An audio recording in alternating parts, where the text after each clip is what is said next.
ಸಿಗಂದೂರು ಸೇತುವೆ ಉದ್ಘಾಟನೆಯಾಗಿ ದಿನಗಳೆದರೂ ಸಹ ಕಾಂಗ್ರೆಸ್ ಹಾಗೂ ಬಿಜೆಪಿ ನಾಯಕರ ವಿರುದ್ಧ ಆರೋಪ ಪ್ರತ್ಯಾರೋಪಗಳು ನಿರಂತರವಾಗಿ ನಡೆಯುತ್ತಿವೆ. ಇದಕ್ಕೆ ಸಂಬಂಧಪಟ್ಟಂತೆ ಸಾಗರದ ಶಾಸಕರ ವಿರುದ್ಧ ಮಾಜಿ ಜಿಲ್ಲಾ ಪಂಚಾಯಿತಿ ಸದಸ್ಯ ಬಿಜೆಪಿ ಮುಖಂಡ ರತ್ನಾಕರ್ ಹೊನಗಡು ವಾಗ್ದಾಳಿ ನಡೆಸಿದ್ದಾರೆ.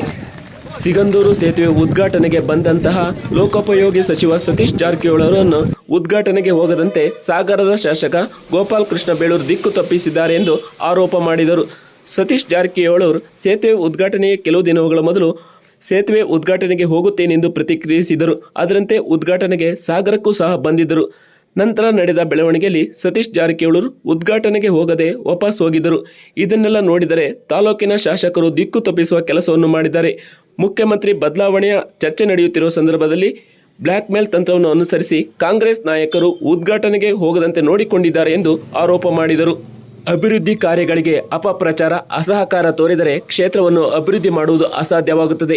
3 ಬಾರಿ ಶಾಸಕರಾದವರು ಅಭಿವೃದ್ಧಿಯ ಬಗ್ಗೆ ಚಿಂತನೆ ನಡೆಸದೇ ಇರುವುದು ಸರಿಯಲ್ಲ. ಉದ್ಘಾಟನೆಯ ಮೊದಲು ಉಸ್ತುವಾರಿ ಸಚಿವರೊಂದಿಗೆ ವೀಕ್ಷಣೆ ಮಾಡಿದ ಸಂದರ್ಭದಲ್ಲಿ ಶಾಸಕರು ಉದ್ಘಾಟನೆ ಮಾಡದಿದ್ದರೆ ನಾವೇ ಸಾರ್ವಜನಿಕರಿಗೆ ಹೋಗಲು ಅವಕಾಶ ಮಾಡಿಕೊಡುತ್ತೇವೆ ಎಂದು ಹೇಳಿದವರು ಕಾರ್ಯಕ್ರಮಕ್ಕೆ ತಡವಾಗಿ ಆಹ್ವಾನಿಸಲಾಗಿದೆ ಎಂದು ಹೇಳುವುದು ಎಷ್ಟು ಸರಿ ಎಂದು ಪ್ರಶ್ನೆ ಮಾಡಿದರು.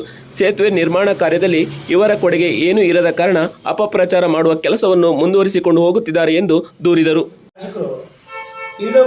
ಸತೀಶ್ ಜಾರಕಿಹೊಳಿ ಅವರು ಬಂದು ಅಲ್ಮೂಲ್ ಹೋಟ್ಲಲ್ಲಿ ಇದ್ದಂಥವ್ರನ್ನ ಎಲ್ಲ ಒಂದು ಕಡೆ ಡಿಸ್ಟ್ರಿಕ್ಟ್ ಮಿನಿಸ್ಟರ್ನ ಮತ್ತು PWD ಮಿನಿಸ್ಟರ್ಗಳನ್ನ ಎಲ್ಲ ಒಂದು ಕಡೆ ಅವರಿಗೆ ದಿಕ್ ತಪ್ಪಿಸೋಂಥ ಕೆಲಸ ಮಾಡಿ ಅವ್ರು ಬಂದಿರೋನ್ನ ವಾಪಸ್ ಕಳಿಸಿದ್ರು. ಯಾಕಂದರೆ ಇದೇ PWD ಮಿನಿಸ್ಟರ್ ಅವರು 1 ವಾರದ ಮುಂಚೆನೇ ಮಾಧ್ಯಮಗಳು ಕೇಳಿದಾಗ ಇಲ್ಲ CM ಅವರು ಹೋಗಿ ಬರ್ರಿ ನಮ್ಮ ಪರವಾಗಿ, ನಮಗೆ ಬೇರೆ ಕಡೆ ಕಾರ್ಯಕ್ರಮ ಫಿಕ್ಸ್ ಆಗಿರೋದ್ರಿಂದ ನೀವು ಹೋಗಿ ಬರ್ರಿ, ಅಟೆಂಡ್ ಆಗಿ ಬರ್ರಿ ಅಂತ ಹೇಳಿದರು ಅಂತ ಇದೇ PWD ಮಿನಿಸ್ಟರ್ ಸತೀಶ್ ಜಾರಕಿಹೊಳಿ ಅವರು ಹೇಳಿದರು ಮಾಧ್ಯಮ ಮುಖಾಂತರ.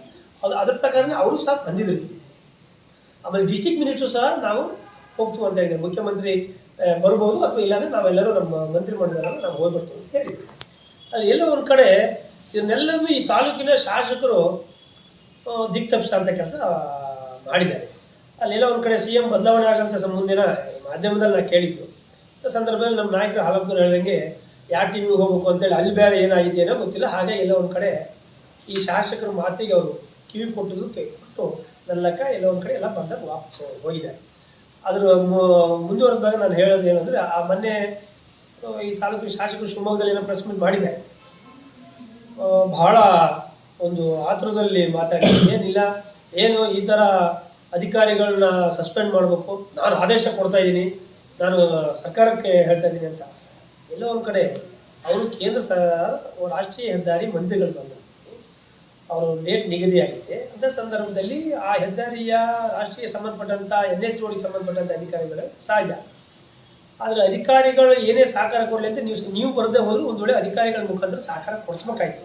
ಆ ಕೆಲಸನೂ ಸಹ ತಾವು ಮಾಡಿಲ್ಲ. ಕೆಲವು ಅಧಿಕಾರಿಗಳನ್ನ IAS IPS ಅಧಿಕಾರಿಗಳನ್ನು ವಾಪಸ್ ಕರೆಸಿದ್ದೀವಿ. ಆದರೆ ಜನ ಯಾರೂ ವಾಪಸ್ ಹೋಗಿಲ್ಲ. ಜನ ಬಂದು ಬೆಂಬಲ ಕೊಟ್ಟರು ಅದಕ್ಕೋಸ್ಕರ. ಹಾಗಾಗಿ ಅದರಲ್ಲಿ ಇದೆಲ್ಲ ಮುಖ್ಯ ಕಾರಣ ಈ ತಾಲೂಕಿನ ಶಾಸಕರು ದಿಕ್ಸಪ್ಪ ಕೆಲಸ ಮಾಡಿದ್ದಾರೆ. ಅದನ್ನು ನಾವು ಖಂಡಿಸ್ತೀವಿ. ಈ ರೀತಿಯ ಈ ಕ್ಷೇತ್ರದ ಜನರ ಬಗ್ಗೆ ಒಂದೆಲ್ಲ ಒಂದು ಕಡೆ ಈ ಥರ ಧೋರಣೆ ಮಾಡಿ ಈ ಥರ ಸರ್ಕಾರದಿಂದ ಬರೋಂಥ ಯೋಜನೆಗಳನ್ನು ತಡೆ ಹಿಡಿಯೋದು ಅಥವಾ ಮಾಡೋಂಥವರಿಗೆ ನೀವು ಈ ರೀತಿಯ ಅಸಹಕಾರ ತೋರಿಸಿದರೆ, ಅದ್ರ ವಿರುದ್ಧ ಅಪಪ್ರಚಾರ ಮಾಡಿದರೆ ಈ ಕ್ಷೇತ್ರ ಅಭಿವೃದ್ಧಿ ಆಗಲ್ಲ. ಹಾಗಾಗಿ ಮುಂದಿನ ದಿನಗಳೆಲ್ಲ ಸಹ ಇಂಥವನ್ನೆಲ್ಲ ಬಿಟ್ಟು ಅಭಿವೃದ್ಧಿ ಬಗ್ಗೆ ಗಮನ ಕೊಡ್ರಿ ಅಂತ ಹೇಳ್ತಾರೆ. ಮತ್ತು ಇದೇನಾಗ್ಬಿಟ್ಟಿದೆ ಅಂದರೆ, ಅವ್ರಿಗೆ ಯಾವತ್ತೂ 3 ಬಾರಿ ಶಾಸಕರಾದರೂ ಈ ಅಭಿವೃದ್ಧಿ ಬಗ್ಗೆ ಒಂದು ದಿವಸ ಚಿಂತೆ ಮಾಡಿದಂಥ ಶಾಸಕರು ಅಲ್ಲ. ಅವ್ರ ಬಗ್ಗೆ ನಾನು ಏನು ಹೇಳಬಹುದು, ಈ ರತ್ನಾಕರ್ ಅವರು ಪದೇ ಅವರಿಂದ ಪ್ರೆಸ್ ಮೀಟ್ ಮಾಡ್ತಾರೆ ಅಂತ ಏನಾದರೂ ಈ ಕ್ಷೇತ್ರದ್ದು ಈ ರೀತಿ ಆಗ್ತಾ ಇದೆಯಲ್ಲ ಅಂತೇಳಿ ಹೇಳ್ಬೇಕಾಗಿದೆ. ಈ ಚಿಂತನೆ ಇಲ್ಲ. ಹಿಂದಿನವರು ಆದರೆ ಇಂಥ ಒಂದು ಸೇತುವೆ ಆಗ್ತಾ ಇದೆ, MP ಅವ್ರಿಗೆ ನಾವು ಎಷ್ಟು ಅಭಿನಂದಿಸ್ಬೇಕು. ಇದಕ್ಕೆ ಸಹಕಾರ ಕೊಟ್ಟಂಥವ್ರು ಮಾಜಿನೋ ಹಾಲಿನೋ. ಆದರೆ ಇದೆಲ್ಲ ಕೈ ಜೋಡುತ್ತಲ್ಲ, ಆ ಹೆಸರು ಯಾರಿಗೆ ಬರುತ್ತೆ? ನನಗೆ ಬರುತ್ತೆ. ನನ್ನ ಕ್ಷೇತ್ರ ನಿತಿನ್ ಗಡ್ಕರಿ ಅವರು ಬರ್ತಾರೆ, ಇನ್ನೂ ಒಂದಿಷ್ಟು ಒಂದು 500 ಕೋಟಿ ರೂಪಾಯಿ ನಮ್ಮ ಕ್ಷೇತ್ರಕ್ಕೆ ಬೇಕು ಅಂತೇಳಿ ಒಂದು ಮನವಿ ಕೊಡೋಣ ಅಂತ ಹೇಳಿ ಕಾಗೋಡು ತಿಮ್ಮಪ್ಪನವ್ರು ಇರ್ತಾರೆ, ಅವನ್ನೆಲ್ಲ ಕರ್ಕೊಂಡ್ಬಂದು ಡಿಸ್ಟ್ರಿಕ್ಟ್ ಮಿನಿಸ್ಟರ್ ಕರೆಸಿ ಅಂತೇಳಿ ಡಿಸ್ಟ್ರಿಕ್ಟ್ ಮಿನಿಸ್ಟರ್ಗಳೆಲ್ಲ ಸೇರಿ ಇನ್ನೂ ನನಗೊಂದು 500 ಕೋಟಿ ದುಡ್ಡು ಕೊಡ್ರಿ ಅಂತ ಹೇಳಿದರೆ 100% ನಮ್ಮ ಕ್ಷೇತ್ರ ಇನ್ನೂ ಒಂದು 500 ಕೋಟಿ ಜಾಸ್ತಿ ಸಿಗೋದು.